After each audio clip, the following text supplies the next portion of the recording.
We'll now look at number 5 in the 2018 AP Chemistry Free Response. If you have not taken a few minutes to answer this question, please pause the video and do so. Then come back and you can check your answers against the explanations and see the point distribution. So we're given the reaction of hydrofluoric acid and water, making a fluorine ion and hydronium ion. We are given 0.035 molar hydrofluoric acid, and we're told the percent ionization is 13%. So what that means is the percent of HF that ionizes, you can think of it as the percent of it that reacts, is 13%. So 13% of it is lost, it goes away. So two particulate representations are shown. Water molecules are not. Explain why the representation of HF in figure 1 is more accurate than the representation in figure 2. The key below identifies the particles in the representations. So let's do a quick little count right here. So I have one H3O plus, I have one F minus, and 1, 2, 3, 4, 5, 6, 7. Double check that. 1, 2, 3, 4, 5, 6, 7. Yep. 7 HFs remaining. Well, according to the balanced equation, every one HF results in one F minus and one H3O plus. So that would mean the H3O plus and the F minus, they came from one HF. Over here, we have 1, 2, 3, 4, 5, 6, 7, 8 F minuses. 1, 2, 3, 4, 5, 6. So we have the same number of H3O pluses and no HF. What this question's really getting to is weak acids and strong acids. We remember HF is a weak acid. It is not one of our strong. We would also know that by the fact its percent ionization is not 100%, which strong acids have 100% ionization. They completely react. Figure 1 is better because this is what weak acids do. They only partially ionize. Figure 2, HF would be acting as a strong acid. No HF is left. It's 100% products made. And these numbers actually make sense. We're saying that 1 HF reacted out of 8. So the percent of that would be 1 over 8.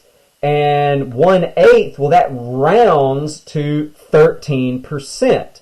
If you applied a percent calculation to it. So the answer to number 1, you would need to discuss how figure 1 shows HF acting as a weak acid. It shows only one of the HFs reacting and making products. The majority of the HF remains. And if you pointed that out and then in figure 2 that's a strong acid, well, that gets you a point. B, use the percent ionization data to calculate the Ka. So we're going back to equilibrium and we're going to specifically acid-base equilibrium. So we were given a balanced equation and we were given the initial molarity and we were told that 0.13 or 13% ionization occurred. So, hey, it's asking for Ka. We have an equation. It's time to do an ice table. It's time to do a K expression. So, we would simply set up our ice table. We know the initial molarity of HF, H3O plus and F minus are 0 because we were told this was just in water. But we don't know the change. Normally we would put minus X plus X plus X, 0.035 minus X, and then just X and X. But we were given a little piece of information here.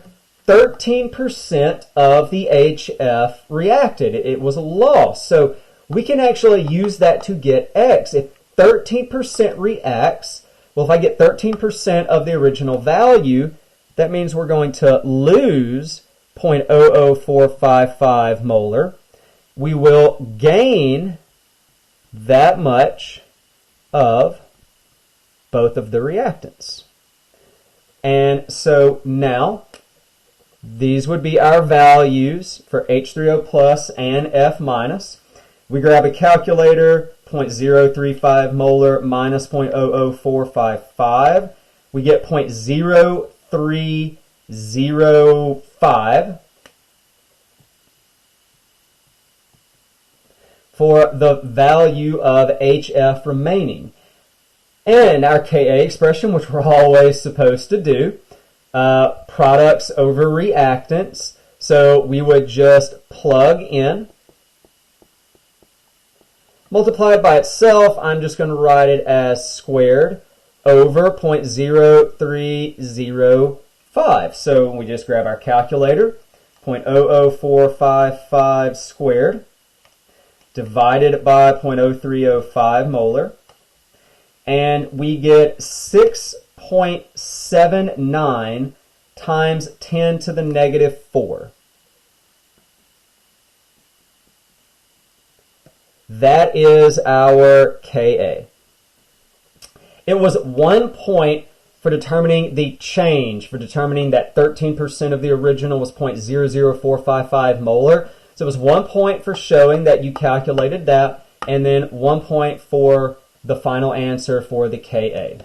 So to finish this problem, it says 50 milliliters of water is added to 50 milliliters of the 0.035 molar hydrofluoric acid.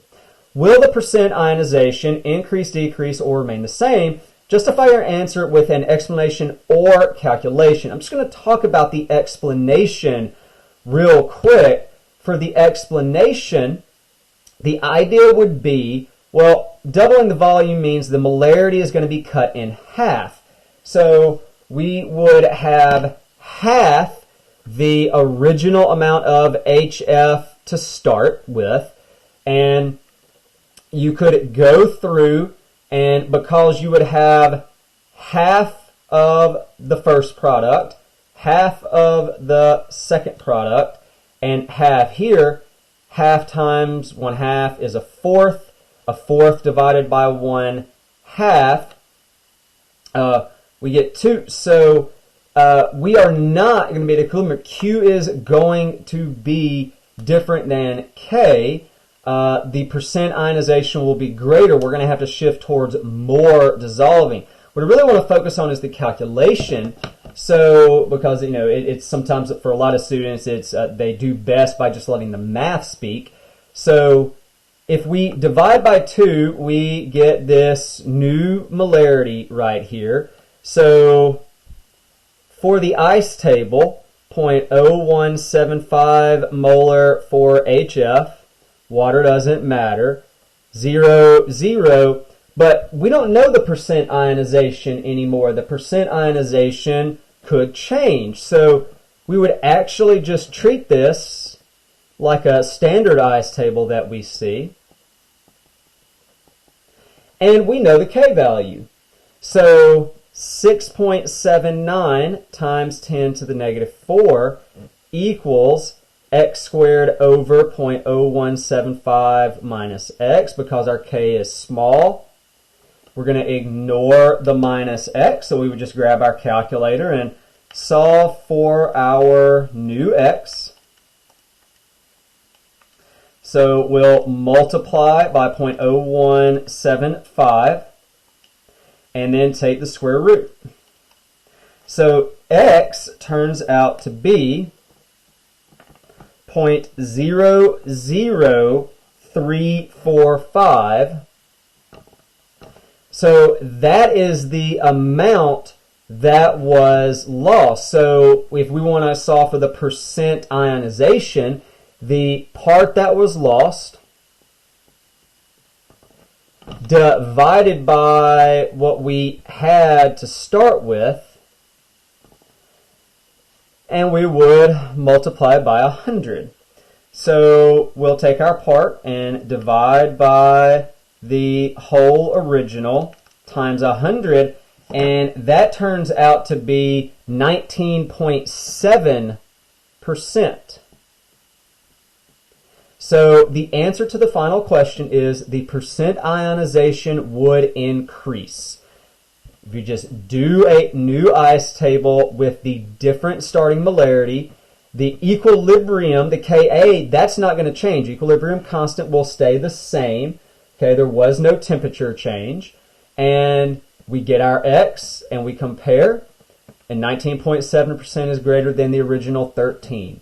And so this was 1 point for saying that the percent ionization would increase, and you had to have either a calculation or just an explanation to back that up.